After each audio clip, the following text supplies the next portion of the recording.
Interesting. I talk about something analogous to this topic all the time.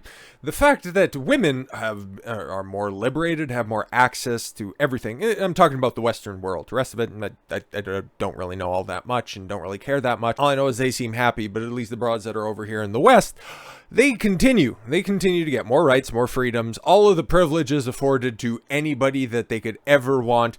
But you take a look at happiness overall, and it just continues to plummet and plummet and plummet. But I'm so happy, and I'm so satisfied with my life because I can show my butthole for $4.99 a month, and people really like me. Until you eventually hit the wall and realize that your looks were your only marketable attribute, and then you end up writing a screed at the age of 61 where you're just all alone by yourself with a bunch of hungry-eyed cats that are just waiting for you to die so they could finally have a feast. I make a note of society lying to everybody at this point in time, specifically women, because if you can lie directly to women, which they also have in the little byline, researchers believe the change is because drinks are cheaper and created and marketed at women. Well, that, and they also need a way to escape from their own terribly constructed reality. It's more or less just a torture chamber of your own devices, and marketed towards women. Did a video, I think that was the second Dylan Mulvaney video about the Bud Light situation, where we had I think a BBC, it was a BBC research paper. A certain percent of women are willing to pay, or women are willing to pay 13%, I think it was 13% more for products that are marketed towards them if they have a feminine tilt to them. Yeah, no, of course. So that totally makes sense where they'd have that guy in women's clothing. But boy, is the makeup on fleek? Because they know by having an inclusive spokesperson, well, they only have upside. Because women out here are binge drinking in order to, I don't know, have a good girls' night out. But this is something greater society has known for quite a while. Like, take a look. You can probably see the yellow disclaimer up at the top. This article is more than 6 years old. October 24th of 2016 it was published, and it's like, okay, yeah, we've known that women have been trying to drown their sorrows for the better part of a decade, and it didn't take all that long to figure out that college-aged women are now binge drinking more than men for the first time. This is not the W I think that they were looking for, but this is the reality. And let's see their warped, or Jane Stevenson's warped interpretation of the facts. The National Institute on Alcohol Abuse, I don't really need that little video running, of alcohol abuse and alcoholism in the United States says women are binge drinking more than men for the first time in history. That's very interesting. Very, very interesting. In an exclusive story in the Washington Examiner. That's why it's reposted in the Toronto Sun. It's exclusive? Okay. Also reports overall drinking for young adults is on the rise after a decline in 2020 when most college-age students were isolated or at home doing online classes during the pandemic. That's just another notch in the column that college realistically, okay, just go to a community college, by the way. That's where I went, and I got my exercise physiology or kinesiology degree. Okay, that's where I did all of my studying, and for like a fraction of the cost that I would have taken from like the U of A or U of C. The only reason to go to one of those bigger schools is to party. It just shows you right there, like that you can draw a direct correlation to that. In 2021, there's been an uptick, particularly among women. Dr. George F. Koob, director of the National Institute on Alcohol Abuse and Alcoholism, told the Washington Examiner, now it turns out that college campus women are actually binge drinking more than men for the first time in history. Koob added that drinking decreased during the pandemic. That's interesting for that same demographic, because I would have swore it would have gone up, especially you're telling people you can't go to work, you can't go anywhere else, but you can still go to the beer store. So yeah, for alcohol associated deaths went up 25% in the general population as isolation led to mental health problems and substance abuse. Yeah, and when people were allowed to leave their homes for a second, they'd get drunk and then just plow into a light standard, but nobody could peel them off for a couple of months because getting get close to them, they might have the coof.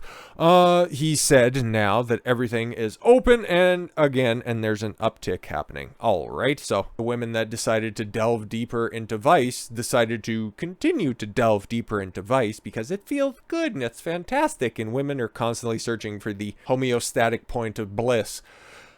He said, now, yes, uptick again. It's what we call alcohol deprivation effect. People tend to really rebound in drinking after a period of not drinking. Okay, so relapses are common enough that you even have a colloquial term for this. All right.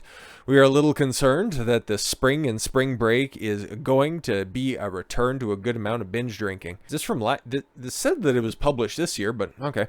I just want to caution everyone that when you start hitting the binge drinking level, you really start doing some bad things to your body. Like a standard drink is an ounce and a half of vodka, 12-ounce beer, or 5 ounces of wine, said Koob. When you go past a standard drink, you're really getting to the point where alcohol ultimately becomes a toxin. You can easily overdose. Or if, hey, you just party hard enough, then you can eventually build up a good tolerance. It discourages such social media trends like the viral Borgs or blackout rage gallons. All right. But these are the same girls that also love a good false accusation. Oh my God, I thought something bad happened the last person that I seen around me was Byron. And oh my God, something bad must have happened. Now I better go to the police because I don't want to have to own up to my bad drinking decisions. See, this is what happens when there's no repercussions. That's why I also said at the beginning, women have more freedom in today's world than at any point in time. Take a look at all of the false accusations. In general, all of them in totality. Nothing specifically sexual related or anything like that. Where do a vast majority of them come from? And what are the repercussions of even if those charges or those accusations come out as false? You blast something on social media. Who's likely to do that? Who's also likely to post a crying TikTok saying, I made bad choices and won't somebody please save me from my bad decisions because facing up to the accountability is too much for me and there will be simps in my DM, because there's always going to be simps in the DM.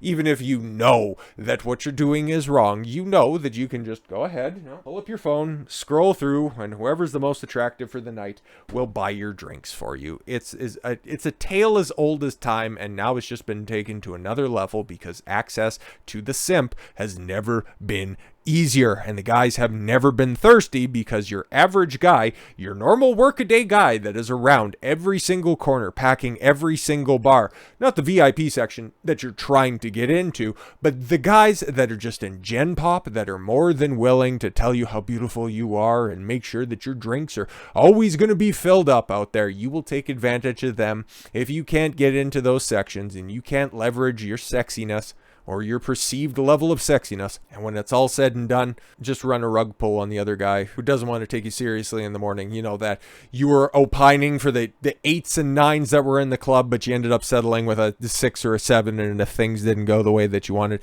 you couldn't get return value out of that guy. Then you can just say, yeah, but he was like really creepy and he forced me to do stuff that I don't like. What is it? Retracted consent? Yeah, that's becoming incredibly popular. You can kill yourself, basically, said Koob. Individuals who engage in binge drinking, high-intensity drinking, 8 drinks for females, 10 for males. So, again, even when it comes to binge drinking, there's a double standard for women. Oh my God. You're approaching danger levels for your life. And according to CDC, I got all the stats for you. Okay, I'm not just going to come and run off at the mouth. I want to tell you why it's... I'm somebody who never advocates for any vice use. I'm somebody who doesn't partake in any of this stuff. That's why I just think that those Bud Light boycotts are hilarious to begin with. Like, everybody knows that Bud Light's kind of crap to begin with. And, well, if you don't drink like that, then, hey, you don't have to worry about any of these adverse side effects. So, alcohol use is common among women and girls. Nearly half of adult women report drinking past the age of 30. Drinking alcohol in the past 30 days. Yeah, and those are the women that, personal preference, this is, okay? And I wouldn't take seriously at all whatsoever. Oh, they'd be fun for an evening, but no further than that. Approximately 13% of women report binge drinking. Self-reporting, that's just so much higher than that. Stop it. Among that 13%, 25% do so at least weekly on average, and 25% consume less 6 drinks during a binge drinking occasion.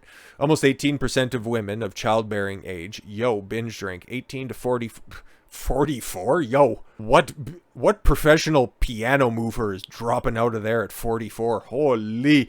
In 2019, about 32% of female high school students consumed alcohol compared to 26.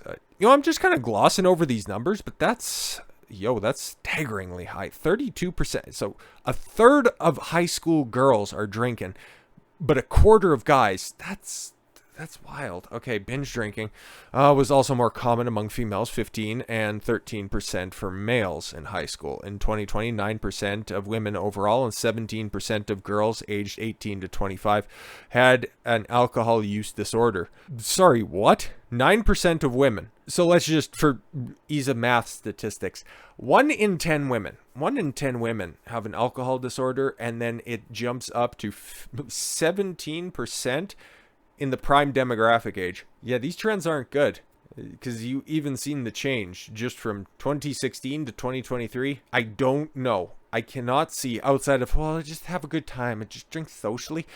I don't understand the benefit of drinking at all whatsoever. It's a depressant, and we also know that women, what is it, like 1 in 4 women are on some sort of SSRI for antidepressant. Alcohol is naturally a depressant. You take a look at that, more than likely you're going to have a chick who's out there drinking, maybe to excess, and then also just going home and popping pills in order to make their life feel better. They're in this constant state of not actually fixing any of the deficiencies that they have in their life. No, heaven forbid, accountability? Yuck. No, just go ahead and mask all of the problems, but then also not reconciling with the reality that there are unique problems that are going to be happening if you're a woman and you start binge drinking. There's no known safe amount of alcohol for pregnancy use, and yeah, if you're out there, you're getting blackout drunk, and that whatever predator, not saying that there's any justification for anything that could potentially go wrong on the other hand, absolutely not. Like, I've been propositioned for certain encounters, we'll try to keep it PG, by some chicks who have been a reeking of booze. I could tell you one specific story that's immediately coming to mind, but long story short, she kind of looked a little drunk, okay? She's like, I had a crush on you. Wasn't quite slurring that bad. I'm just kind of, hyping it up for the story's sake, but it's like, okay, touch your nose. And it's like, okay, as you got the nose. And it's like, I haven't been drinking that much. And it's like, yeah, I don't really trust you, but your breath tells a different story. So made her go through a list of things in order to, continue on that night. But then after, even though she gets through all that stuff, it's like, yeah, no, we're not going to be doing anything after that, because I'm not going to end up catching a faulty case off of the back of that. But not saying everybody also has my, standard as well. There are predators that are out there, okay? There are guys that do the old plop plop fizz fizz strategy and throw them guys in jail instead of just false accusing guys who, I don't know, may have leveraged a rented vehicle or some borrowed clothes in order to punch out of their weight class. But you have to understand that it's a elevated risk of liver disease, brain damage, heart disease, breast and other, cancers as well. And then, DV on top of that, or SV in this case. There is no benefit at all whatsoever. And this is something that I say multiple times over, and it really drives this point home. There is no successful individual who writes down their life story, and you will never find the passage in there that says, and then things really started to take off when I started to drink or use drugs. It doesn't exist. For every Joe Rogan, Dave Chappelle that's out there, just go walk down your main street and you'll find a bunch of people who think that, no man, I perform my best and I just really need to chill out and I just smoke dope occasionally. Yeah, I don't think so. So with all that said, thank you all very much for the gift of your time. I've been Don Consuelo. I want you to follow your gut and get after it. Take care, everyone.